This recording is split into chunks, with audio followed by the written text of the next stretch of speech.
O Senhor esteja convosco. Ele está no meio de nós. Proclamação do Evangelho de Jesus Cristo, segundo Lucas. Glória a vós, Senhor. Naquele tempo, os publicanos e pecadores aproximavam-se de Jesus para o escutar. Os fariseus, porém, e os mestres da lei criticavam Jesus. Este homem acolhe os pecadores e faz refeição com eles. Então Jesus contou-lhes esta parábola. Um homem tinha 2 filhos. O filho mais novo disse ao pai: Pai, dá-me a parte da herança que me cabe. E o pai dividiu os bens entre eles.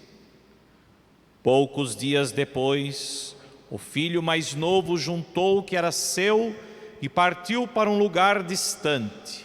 E ali esbanjou tudo numa vida desenfreada. Quando tinha gasto tudo o que possuía, houve uma grande fome naquela região e ele começou a passar necessidade. Então foi pedir trabalho a um homem do lugar que o mandou para seu campo cuidar dos porcos. O rapaz queria matar a fome com a comida que os porcos comiam, mas nem isto lhe davam. Então caiu em si e disse: Quantos empregados do meu pai têm pão com fartura, e eu aqui morrendo de fome? Vou-me embora, vou voltar para meu pai e dizer-lhe: Pai, pequei contra Deus e contra ti, já não mereço ser chamado teu filho. Trata-me como a um dos teus empregados.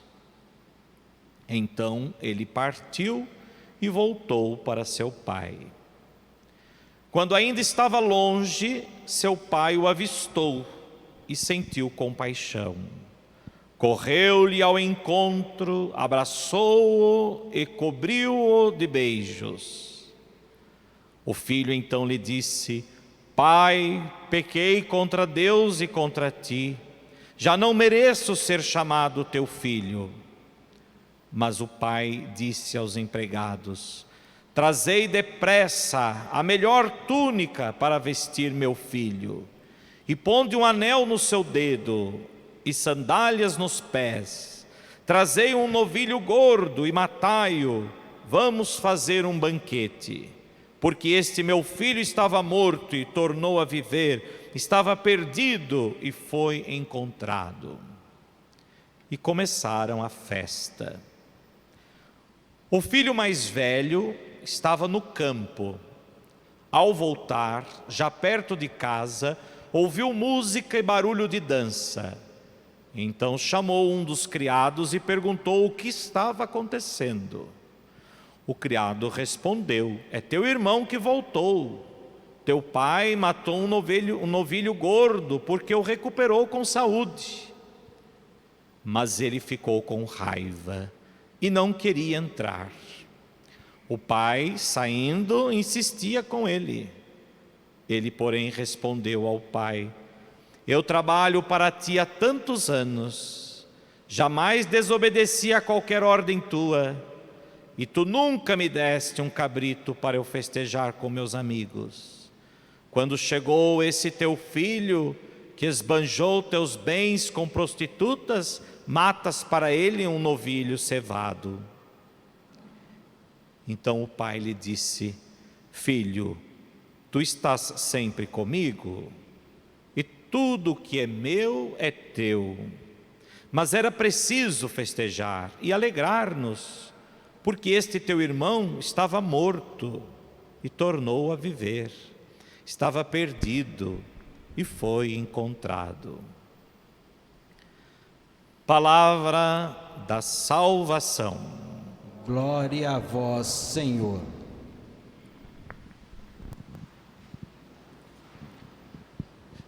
Prezados irmãos, celebramos hoje o 4º domingo da Quaresma, como já foi dito no início da celebração, o domingo da alegria, domingo letare, em que somos convidados a nos alegrar porque estamos muito próximos para celebrar a Páscoa, a festa da Páscoa, da ressurreição do Senhor. E a liturgia de hoje nos convida então a nos alegrar. E esta alegria não é simplesmente uma alegria exterior, não é uma euforia como nós vemos no mundo, não é uma alegria mundana. Quando se diz mundana, não desmerecendo ou não diminuindo, mas não é uma alegria humana, uma alegria terrena simplesmente, que nós vamos viver agora na Páscoa, ao reunir nossos familiares, ao poder de certa forma, nos confraternizar, as crianças, não só as crianças, nós também gostamos de ganhar o ovo de Páscoa. Tudo isso é motivo também sim de alegria, de felicidade, mas a alegria que nós celebramos, que a igreja nos convida a celebrar já neste domingo, em vista da Páscoa, é justamente a alegria da salvação, que nos vem por meio de Jesus Cristo, que ao morrer por nós, ao descer à mansão dos mortos e ressuscitar no terceiro dia, o Senhor haverá de nos unir a Ele, pela morte e também pela ressurreição, e com a ressurreição de Jesus, nós também participaremos da ressurreição eterna, da vida eterna. Portanto, é motivo de muita alegria, não só essa alegria, de certa forma, que é resultado de uma situação, porque nem sempre nós temos motivos às vezes para nos alegrar, nesse sentido humano ou mundano falando, mas a alegria da salvação é para todos, até para aqueles que estão tristes, até para aqueles que estão vivendo momentos difíceis, com enfermidades, com provações, com sofrimentos, até para aqueles que estão sofrendo na guerra, para todos. Todos são convidados, sim, a se alegrar, porque por mais que possam experimentar a tristeza, a desgraça desta vida terrena, em meio a tantas coisas difíceis que possamos passar, o Senhor nos convida, sim, a nos alegrar nele. Alegrai-vos sempre, alegrai-vos no Senhor, porque a vossa vida está com Cristo no mais alto do céu, e por isso somos convidados então a experimentar essa alegria. Mas para que possamos experimentar a alegria da salvação, necessitamos de dois elementos importantes que não podem faltar. Necessitamos praticar, podemos assim dizer, duas realidades que de certa forma nos conduzem a esta alegria, que sustentam o caminho da alegria da salvação, que é a conversão e a reconciliação. A conversão como mudança de vida, mudança de mentalidade, como atitude de transformação, como ouvimos na primeira leitura de hoje. No texto de hoje, da primeira leitura, vemos os israelitas que depois de uma longa permanência de 40 anos no deserto, atravessaram o rio Jordão e entraram na terra prometida, na terra que Deus havia preparado para eles, mas levaram 40 anos atravessando o deserto, 40 anos de privações, de sofrimentos, de provações. E aqueles que permaneceram fiéis, aqueles que acreditaram nessa alegria, nessa promessa do Senhor, puderam se alegrar ao entrar na terra prometida. Pois bem, meus irmãos, este é o sentido também da nossa conversão nesta quaresma. Somos convidados nesta quaresma a fazer uma experiência semelhante à dos israelitas. Também durante esses 40 dias em que nós estamos atravessando este tempo quaresmal, somos convidados também a pôr fim à etapa da escravidão do pecado e passar decididamente a vida nova, a salvação, a verdadeira liberdade que Deus nos concede. Portanto, nós somos hoje o novo povo de Deus, que caminha rumo à terra prometida, que é o céu, que o Senhor prometeu para nós, e o céu que se tornou possível, o céu que se tornou uma realidade por meio de Jesus Cristo, porque Ele desceu à mansão dos mortos, onde nós estávamos, onde estavam os nossos primeiros pais, onde estava Adão. Assim diz os escritos dos padres da igreja. Jesus, ao descer à mansão dos mortos, ao morrer, Jesus desceu à mansão dos mortos e foi ao último, ao extremo. Diz os padres da igreja, Jesus foi ao encontro de Adão, o primeiro homem que pelo pecado se experimentou a morte, o primeiro. E Jesus como que tomou pelas mãos Adão e o conduziu para a salvação eterna, para a ressurreição. Portanto, essa imagem figurativa que os padres da igreja traduzem é para expressar justamente isso. Todos nós um dia veremos de passar pela mansão dos mortos, mas nenhum de nós lá permaneceremos, porque o Senhor como que destruiu a morte. Todos nós passaremos pela realidade da morte, mas nela nós não permaneceremos. Esta é a verdadeira vida nova, esta é a verdadeira liberdade que o homem pode experimentar. Portanto, somos este novo povo de Deus, rumo à terra prometida, e atravessamos neste vale de lágrimas, atravessamos este deserto ao longo da vida. E nestes 40 dias da quaresma, nós refletimos, meditamos, nós de certa forma fazemos memória deste povo, que também viveu as privações da vida ao longo desses 40 anos no deserto, como um tempo. O número 40 significa tempo de purificação, 40 dias, 40 anos, 40 noites, é um tempo para a purificação, tempo necessário. E é esse tempo que a igreja hoje nos concede, para também podermos um dia tomar posse do céu, desta terra prometida. Portanto, convertei-vos, voltem para Deus, voltem para o Senhor, e a Ele sejam fiéis. E por isso, reconciliai-vos. A segunda leitura de hoje, que nós já ouvimos na quarta-feira de cinzas, pelo menos uma parte dela, São Paulo aos Coríntios: se alguém está em Cristo, é uma criatura nova. Se alguém está em Cristo, o mundo velho desapareceu, tudo agora é novo. Meus irmãos, como poderíamos experimentar um mundo novo se ainda estamos nesse mundo velho? Se ainda participamos dessas realidades, talvez até muitas vezes nessas realidades muitas vezes até de certa forma pequenas, dessas realidades do mundo de tantas privações, se ainda experimentamos privações, que mundo novo é esse? É um mundo que vem de Deus, tudo vem de Deus, que por Cristo nos reconciliou consigo e nos confiou o ministério da reconciliação. Portanto, em Cristo, Deus reconciliou o mundo consigo.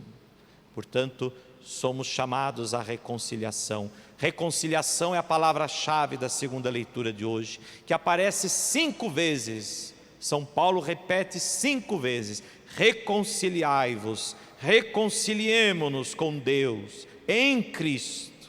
É em Cristo que há a verdadeira reconciliação. É em Cristo que Deus ofereceu a todos os homens a reconciliação. Nós experimentamos desde ontem, da tarde de ontem até quase agora, no início da missa, experimentamos essa oportunidade de reconciliação através das confissões. A confissão é justamente esse encontro com a reconciliação em Deus, a reconciliação em Cristo, né? E quem ainda não aproveitou essa oportunidade, que aproveite. Vamos iniciar essa semana os mutirões nas outras paróquias.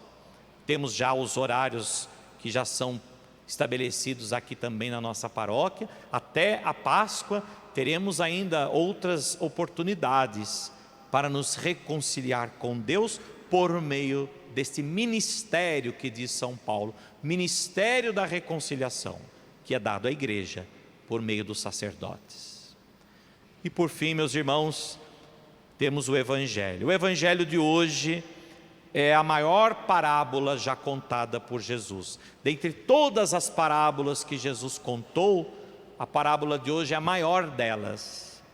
E talvez a passagem do Evangelho de hoje seja uma das passagens mais belas, uma das passagens mais bonitas que Jesus contou para falar-nos sobre o Pai, sobre o amor do Pai, o amor do Deus misericordioso. Essa parábola ficou muito conhecida como a parábola do filho pródigo, não é? Mas na verdade não deveria ser. A parábola de hoje não é a parábola do filho pródigo. A parábola de hoje é a parábola do Pai misericordioso. A parábola do Pai amoroso. A parábola de hoje Jesus contou não para salientar o filho pródigo. Ele também tem o seu papel na parábola, como também o filho mais velho. Os dois têm um significado, porque na verdade os dois nos representam. Nós podemos ser tanto como o filho pródigo, que nos deixamos levar pela autossuficiência, pelo orgulho, pela ambição, pela autorreferência, achando que não necessitamos de Deus, que não precisamos de Deus, e abandonamos tudo e vamos para a vida gastar tudo que temos, ou seja, tudo que possuímos, as seguranças que temos na vida. Mas podemos ser também como aquele filho mais velho, que mesmo estando junto do Pai, mesmo praticando a religião, mesmo estando unido ao Pai, era um tanto ainda imaturo na fé. Não conseguiu perceber o alcance da atitude do Pai. Portanto, era imaturo. Esse também somos nós, que mesmo sendo fiéis na religião, ainda somos um tanto quanto imaturos na fé. Não conseguimos muitas vezes entender o modo como Deus age, porque geralmente dificilmente será o modo como nós agiríamos, e por isso nós não entendemos. Isso se chama imaturidade também espiritual, imaturidade também da fé. Portanto, o personagem central do Evangelho de hoje é o Pai. Jesus fala desse Pai como alguém que respeita as decisões e a liberdade dos filhos, e ao mesmo tempo revelando um amor sem limites a eles, a todos eles, tanto a um quanto ao outro. Esse amor manifesta-se na emoção. Vejam a parábola, a emoção com a qual aquele pai abraça o filho mais novo que volta para casa, depois de uma amarga e dolorosa experiência que o levou a passar fome, que o levou a passar grandes provações. Ele queria comer a lavagem dos porcos, mas nem isso lhe davam. Enquanto ele pensou: os empregados de meu pai têm pão com fartura, e eu aqui morrendo de fome. Vou voltar para o meu pai, vou dizer a ele que já não sou digno de ser seu filho, mas que ao menos me trate como um dos seus empregados, não é? Portanto, experiências dolorosas viveu esse filho mais novo, passou por grandes provações.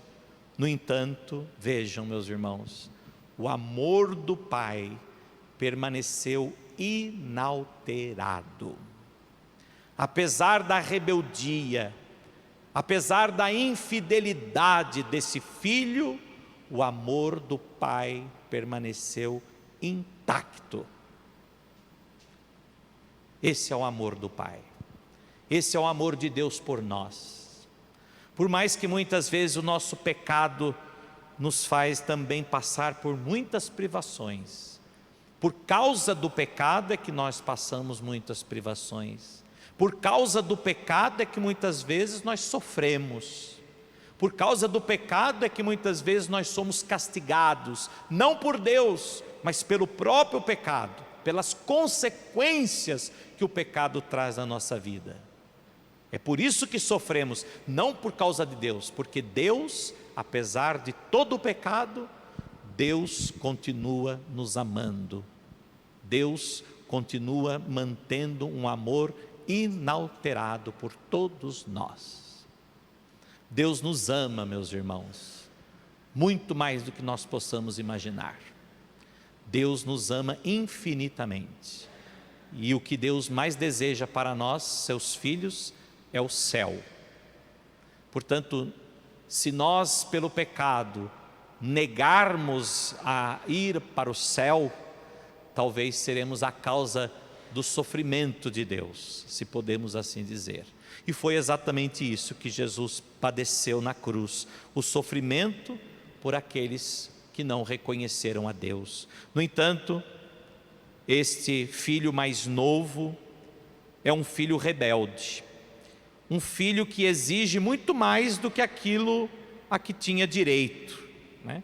Vejam, a lei judaica previa que o filho mais novo recebesse apenas 1/3 da fartura do pai, da herança do pai. Não era a metade, não. O filho mais novo, segundo a lei daquele tempo, tinha direito apenas a 1/3. E ele se acha então capaz, né, de fazer tudo sozinho. E por isso pegar essa parte que lhe pertence e ir embora. Ele se acha capaz de fazer tudo agora por ele mesmo. Ele se acha capaz de fazer tudo sozinho, sem o pai. Há muitos ainda que talvez vivam assim. Vivam como se não dependessem de Deus. Vivem como se Deus não fizesse falta. Vivem como se Deus não tivesse importância alguma em suas vidas, ou como se Deus não tivesse uma interferência alguma em suas vidas, como se nada precisassem, nada dependessem de Deus. Deus não existe, e se existe, Ele existe para quem nele crê, apenas isso. Há quem pense assim, há quem viva assim. No entanto, além disso, o filho abandona a casa do pai e dissipa todos os seus bens, né? Abandonou a casa do pai. O pai que o criou, o pai que o protegeu, agora ele se vê, né, maior do que a casa do pai. Por isso abandona a casa do pai, dissipa todos os seus bens. Meus irmãos, a nós também no dia do nosso batismo foi nos dado os bens do Pai, que nos foi confiado pelo batismo, que é a graça, que é a vida eterna, que é a salvação, que é a vida da fé. Quantos bens de Deus nós recebemos, e fomos acolhidos na casa do Pai. No dia do batismo a gente também faz, naquele rito inicial, o acolhimento, a acolhida daquele que vai ser batizado na casa do Pai, na casa de Deus, que é a igreja. Quando nós dizemos, nós hoje o acolhemos na casa do Pai. Portanto, vejam, pelo batismo fomos um dia também acolhidos na casa do Pai, e nos foi dado os seus bens. Mas ao longo da vida, pelo pecado, podemos querer viver essa falsa liberdade que tanto muitas vezes buscamos, e podemos também fazer o mesmo, deixar a casa do Pai e dissipar os seus bens. Este filho mais novo é uma imagem de todos nós, quando nos deixamos conduzir pelo pecado, e ao mesmo tempo exprime o itinerário do pecador. O itinerário do pecador que pela penitência também deseja regressar à casa, regressar à comunhão com Deus. Aquele retorno do filho é o retorno que nós todos fazemos hoje, né? O filho parou e pensou.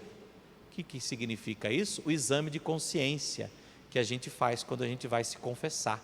é como o filho. A gente para e pensa o que é que a gente fez, o que é como a gente viveu.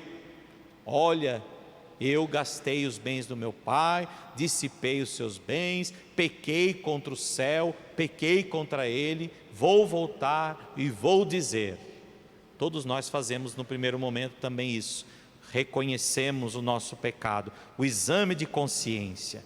Depois a atitude de ir ao encontro do Pai, o itinerário de voltar, tomar a atitude, reconheço o pecado e vou até o Pai. Não ter medo de voltar, mesmo que eu não vá mais ter aquilo que eu tinha antes.